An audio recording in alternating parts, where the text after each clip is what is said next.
Hey everybody, Ben Jammin here. I just got back from seeing the Super Mario Galaxy movie last night with a few of my friends, and I wanted to spend just a brief few minutes here talking about my thoughts on the movie and trying to give my best non-spoiler review here.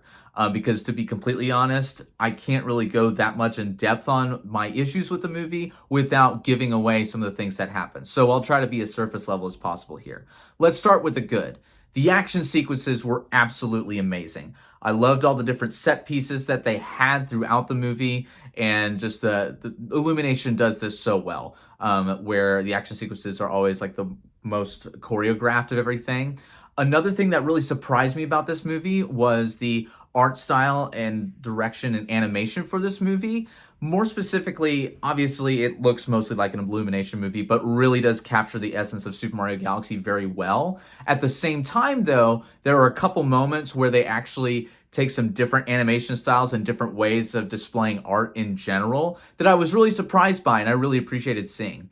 Also, Brian Tyler's soundtrack is absolutely spectacular. There was basically no licensed music outside of maybe the first 10 minutes of the movie or so, which I also really appreciate. They let him cook with utilizing as much of the main Super Mario Galaxy 1 and 2 soundtracks as possible and incorporating them into a movie format. Those are mostly the positives I have with this movie. Where the negatives come in is ultimately with the plot of the movie.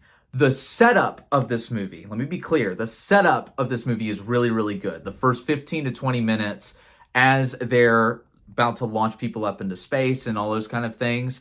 As soon as they get to space, though, the movie moves at a very breakneck pace that's even faster than the original movie that I had a really hard time keeping up with. And I think even the writers themselves had no idea what to really do with them. Basically, the characters don't necessarily have any kind of character arc. In the first movie, they all had character arcs. They were simple, but it was still very clear what everybody's objective was in the movie.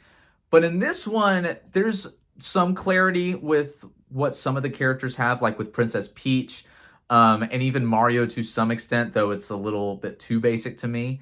But then there are other characters where it's surprising how little that they're in the movie, and then in other cases, their direction goes completely whack. There is one character in particular where they go from being trying to go in a new direction that's very unique to going right back to how they used to by the third act with no real explanation.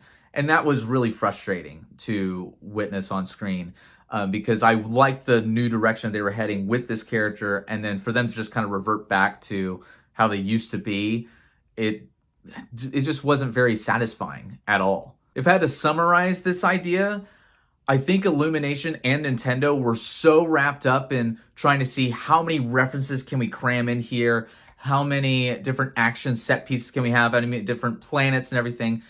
They try to cram so much that they forgot to actually have a thorough story that connected all of the different elements within the movie itself. And that's why I left the movie conflicted.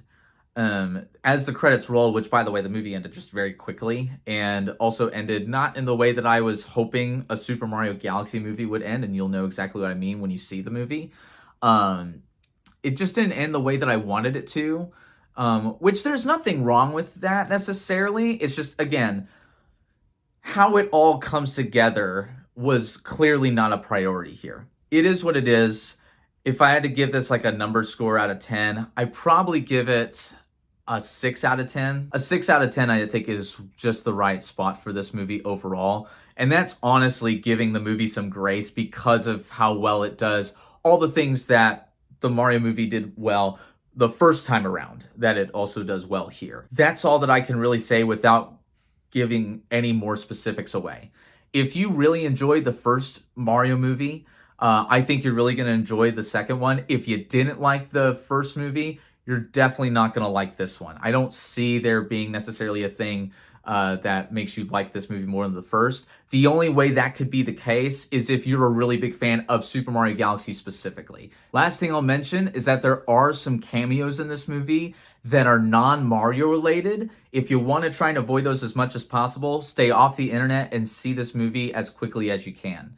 because there are some very special moments. And there's one character in particular that was revealed just a week ago that I really wish they didn't spoil for this movie, because they ended up playing a much more major role in this movie than I was expecting it to. Ultimately, regardless of plot issues and all those things, I think you're still going to have a good time with this if you enjoyed the first Mario movie. And those are my thoughts. I don't think I'll be doing a spoiler review anytime soon, at the very least. Maybe sometime in the very distant future, I'll do something a little bit more in-depth about the movie, or even a discussion video, but I'm not going to make any promises here. If you enjoyed this video, please give it a like and subscribe for anything new that comes around this channel. And with that, I'll see you guys next time.